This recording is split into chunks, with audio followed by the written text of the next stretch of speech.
monde, aujourd'hui on se retrouve dans une nouvelle vidéo dans mon salon pour discuter un peu de ce petit bolide, de ce petit sac qui n'est pas si petit que ça, qui fait la taille de mon corps, peut-être x2, mais de tout ce que j'ai pu prendre, emporter avec moi et ce qui m'a servi, ce qui ne m'a pas servi pendant mes 3 mois de voyage en Asie. Pour ceux qui arrivent, je suis partie pendant 3 mois à faire du backpack en Asie solo et donc du coup je voulais revenir vers vous sur ce petit sac parce que vous m'avez posé tellement de questions. Donc on va y revenir aujourd'hui. Si ça peut vous faire rire avant de regarder cette vidéo, vous pouvez regarder la vidéo que j'ai fait juste avant de partir, parce qu'avant de partir j'ai fait une vidéo où justement je vous montrais ce que je mettais dedans, mais genre je n'y connaissais rien et je ne savais pas tout ce qui allait m'arriver et ce qui était vraiment utile et pas utile. Aujourd'hui je reviens avec une petite expérience pour vous parler premièrement de mon sac à dos. C'est un sac à dos 50+10 qui vient de chez 4Class, c'est Decathlon. Il m'a coûté 120 € et c'est le modèle féminin. Il existe aussi un modèle masculin. Il change, c'est au niveau du dos, au niveau des réglages du dos pour pouvoir le porter. Ce sac à dos il est vraiment pas mal parce qu'il y a une armature en verre qui est juste là. J'ai l'impression de travailler chez Decathlon, c'est génial. Et il est assez confortable. Les épaules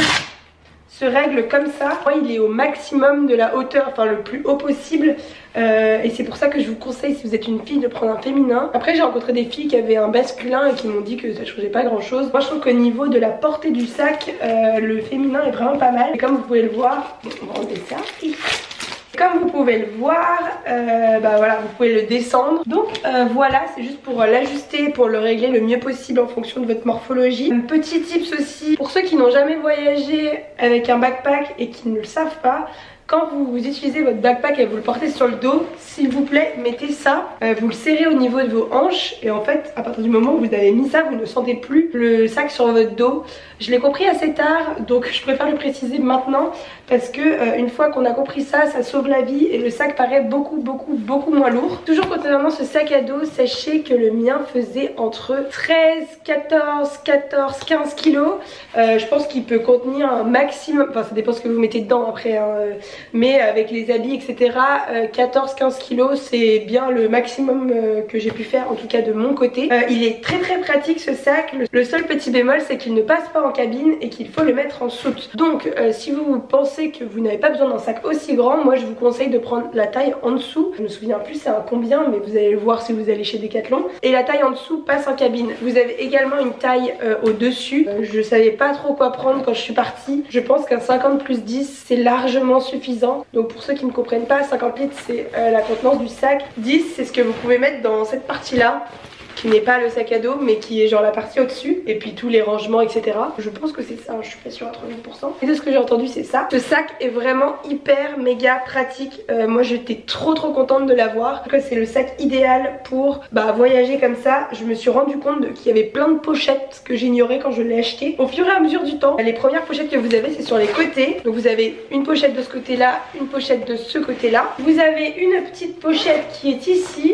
qui ne m'a pas beaucoup servi pour être très honnête, mais elle peut être très pratique, surtout si vous voulez mettre des petits trucs au dernier moment que vous avez oublié de mettre dans votre sac. Voilà pourquoi je l'ai utilisé. Vous avez également une pochette ici. Donc normalement cette pochette là sert à mettre ça dedans. C'est la capote du sac, mais moi personnellement la capote du sac je la rangeais pas du tout ici, donc ça me faisait une poche en plus. Donc voilà pour les poches extérieures. Vous avez également des petites pochettes au niveau de la taille. Moi clairement j'ai rangé un adaptateur, clairement celle-là je les utilisais pas vraiment, c'est hyper compliqué, putain je suis contente de plus l'utiliser. Et vous avez également des petits rangements sur les côtés pour pouvoir mettre des bouteilles. Comme je le rangeais, le sortais tout le temps, la protection du sac, j'ai décidé que je la mettais ici. C'était surtout pour quand j'étais en auberge et tout et que je voulais pas le ranger à l'intérieur. Alors l'intérêt de cette chose, au début je la mettais pas du tout parce que j'étais en mode flemme, voilà. Puis un jour j'ai fait un voyage dans un bus et mon sac s'est retrouvé mais trempé parce que le sac était tout en dessous et qu'il y a une bouteille d'eau qui a dû fuir et mon sac était tout trempé et du coup j'ai dû laver tous mes habits. Du coup à partir de ce moment là je l'ai mise et franchement ça prend 30 secondes et pour les voyages c'est plutôt pas mal. Et là où c'est vraiment pas mal, et moi je m'en rendais pas tellement compte, voilà ce que ça donne avec la capote. Moi je pensais que le sac était pas abîmé plus que ça, vous allez me prendre pour une meuf naïve hein. Mais en fait quand je regarde l'état de ce truc, je me dis que j'ai bien fait de le mettre parce qu'il est un peu égratigné de partout, il est sale, un peu une horreur, mais bon. Donc voilà, mon petit tip c'est vraiment, je pensais que c'était futile au début, mais mettez-la quand vous prenez l'avion, quand vous prenez le bus, etc.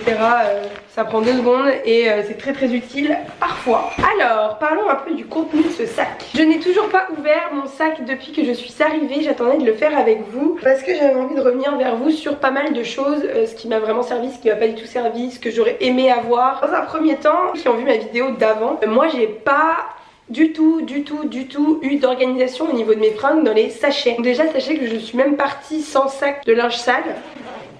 Ah oui, petit plus aussi de ce sac. On peut l'ouvrir comme une valise. Donc si vous voulez chercher des trucs au fond du sac, vous n'avez pas besoin de tout sortir, etc. Et vous avez également du coup une petite pochette pour commencer à parler des pochettes que j'avais. On en a parlé avant de partir et tout le monde m'a dit mais c'est complètement inutile que t'aies ta trousse de maquillage, blablabla. Eh bien je vous rejoins sur ce point. J'aurais pu avoir une trousse de maquillage beaucoup plus petite et ça aurait été beaucoup plus pratique pour moi. Et un point qui était un peu important pour moi parce que je me disais que bah voilà, je restais une femme même si je bougeais à l'autre bout du monde. Et moi je me suis toujours maquillée dans ma vie de tous les jours et tout, et c'était compliqué de me dire tu prends rien, tu prends juste un mascara, un truc. Je n'ai quasiment jamais utilisé cette trousse, j'ai dû l'utiliser peut-être 4 soirs en 3 mois, donc c'était carrément inutile. J'aurais pu prendre un fard à paupières, un rouge à lèvres et un machin. Et j'avais toute cette trousse entière qui prenait beaucoup de place dans mon sac, que je mettais d'ailleurs dans le fond avec ma trousse à pharmacie. C'est assez inutile de prendre une aussi grosse trousse pour juste du maquillage. Donc voilà, en tout cas petite leçon, la prochaine fois que je repartirai, surtout pour partir dans un endroit où il fait beau et où t'as un teint de ouf, la trousse de maquillage inutile. Mais on dit ça, mais je pense vraiment que ça doit peser 500 grammes hein. Et 500 grammes dans 14 kilos, je vous jure que c'est beaucoup. Ensuite désolée, il y a des trucs qui sont déjà sortis du sac. J'avais une petite pochette comme ça que je recommande et qui était vraiment très cool, où je mettais mes culottes, mes maillots de bain, etc. Très utile d'avoir une pochette. Cette pochette là je la gardais toujours dans le haut de mon sac, comme ça si j'étais je sais pas en voyage et que j'avais pas envie de démonter tout mon sac, c'est aussi le rangement du sac, vous allez vous y faire au fur et à mesure que vous voyagez. Mais il faut savoir que dans les trucs que tu mets tout en bas, même si c'est un sac qui s'ouvre comme ça, tu mets des trucs inutiles, enfin des trucs que tu n'utilises pas tout le temps, genre ta trousse de maquillage et ta trousse à pharmacie, parce que tu ne dois pas les ouvrir tout le temps. En ce qui concerne la trousse de toilette et mes sous-vêtements, c'était toujours dans le haut du sac parce que c'est des trucs que j'utilise vraiment tous les jours. Et si je suis dans un hostel et que j'ai pas envie de sortir tout mon sac, et faut mieux les avoir à disposition. Une grosse erreur que j'ai faite, ce fut ces choses là. Ça a été totalement inutile parce que tout s'est éclaté dans mon sac. C'est acheter ces petits trucs, petits formats, pas cher. Je vous avais dit ah c'est génial et tout, j'ai acheté Emma, ça coûte rien. Oui ça coûte rien. Le seul qui a tenu la route c'est celui-ci qui est en pchit, et c'était mon spray pour les cheveux, pour démêler les cheveux. Dites-vous que en fait là-bas on peut acheter des shampoings, des après-shampoings en petit format qui rentrent en format avion si vous êtes dans l'avion. Franchement je vous dis clairement, les petits trucs comme ça je les ai gardés une semaine, ça n'arrêtait pas de sourire, c'était vraiment une horreur. On oublie les petits flacons comme ça avant de partir en se disant nanana. On achète des petits formats de shampoing et tout et ça suffira largement. Pour la trousse de toilette, pas grand chose d'autre à dire. Parlons organisation au niveau des vêtements. Alors là où j'ai été un petit peu bête, mais en fait j'ai pas été bête, je ne savais juste pas que ça existait et je me rendais pas compte à quel point ça allait être pratique. Moi tous mes vêtements dans ma valise sont un peu à l'arrache. J'ai essayé de classer, tu vois, genre les jupes d'un côté, les t-shirts de l'autre. Mais globalement, c'est un peu la guerre quand même à l'intérieur. Et mon dieu, vous savez pas à quel point là... Non, si je sais très bien pourquoi ma valise ressemble à ça actuellement. Ne croyez pas que pendant mes 6 mois, ma valise était un mess comme ça. Parce que là, je me souviens le dernier jour, j'étais en mode... J'en peux plus de cette valise, vas-y, mais on s'en fout, quand on arrive à Paris, on met tout au linge sale. Que j'aurais aimé avoir. J'ai vu qu'il y avait plein de gens qui rangeaient leurs habits par type d'habits, genre tous les t-shirts, toutes les jupes, toutes les robes, etc. Et ils mettaient ça dans des sacs plastiques. En fait hyper pratique parce que tu sais que t'as ton sac plastique avec tous tes t-shirts, tu sors le sac plastique, tu remets le sac plastique. Il n'y a pas besoin de ah j'ai mon t-shirt que je veux qui est tout en dessous, et je sors tout et après je dois tout remettre et après je fous le bazar. Enfin moi qui suis très bordélique, cette organisation de petits sacs m'aurait beaucoup servi. Donc si vous avez l'occasion de regarder ça, vous pouvez me regarder. Et Decathlon pareil, ils font une espèce de petite pochette. Soit elles sont en plastique, enfin j'ai vu des gens avec des pochettes en plastique, mais vous avez aussi des petites pochettes qui sont en tissu. Pour ranger vos habits et pour les classer, c'est vraiment très pratique. Des habits qui ne m'ont pas du tout servi et que je regrette d'avoir emmené, c'est tout ce qui est jean. Ça, clairement il va finir à la poubelle parce que je l'ai coupé moi-même. Mais j'avais des shorts en jean hyper épais et tout. Genre non. Non, non, non, tu prends des trucs fluides comme ça. Tu veux un short? Bon, ça c'est un short de pyjama, hein, donc c'est un mauvais exemple, mais prenez des matières qui sont hyper fluides parce que ça pèse une tonne, ça prend une place pas possible et ça ne sert strictement à rien. Donc je vous recommande tout ce qui est fluide. Après vous voyez, celui-là c'était un short qui était mini avec du jean très très fin, why not? Mais genre celui-là non, celui-là non, non. J'avais vraiment mis la blinde sur les culottes, j'avais pris énormément de culottes parce que pour moi c'est le plus important. Ne lésinez pas sur les culottes. Après, ne partez pas avec trop de trucs. En fait, vous allez vouloir en acheter sur place et si vous avez trop de trucs, vous ne pourrez pas. Et en dehors de ça, il y a des trucs qui ne m'ont absolument pas servi. Enfin, prenez le strict minimum. Mais vous voyez, genre des petites robes comme ça. Bon, là, ça fait quand même quelques temps que je n'ai pas ouvert ma valise. Ça fait une semaine que je suis rentrée, je ne la sors que maintenant, donc tout est froissé comme jamais. Et des robes comme ça, avec des matières hyper fluides, bah ça parfait parce que ça prend pas de place dans la valise et hyper pratique, hyper léger. Après moi j'avais plein de petits t-shirts un peu fluides comme ça. Les trucs où tu peux le rentrer dans ta main, c'est le truc idéal à prendre. Mon pop crawl de Kotao.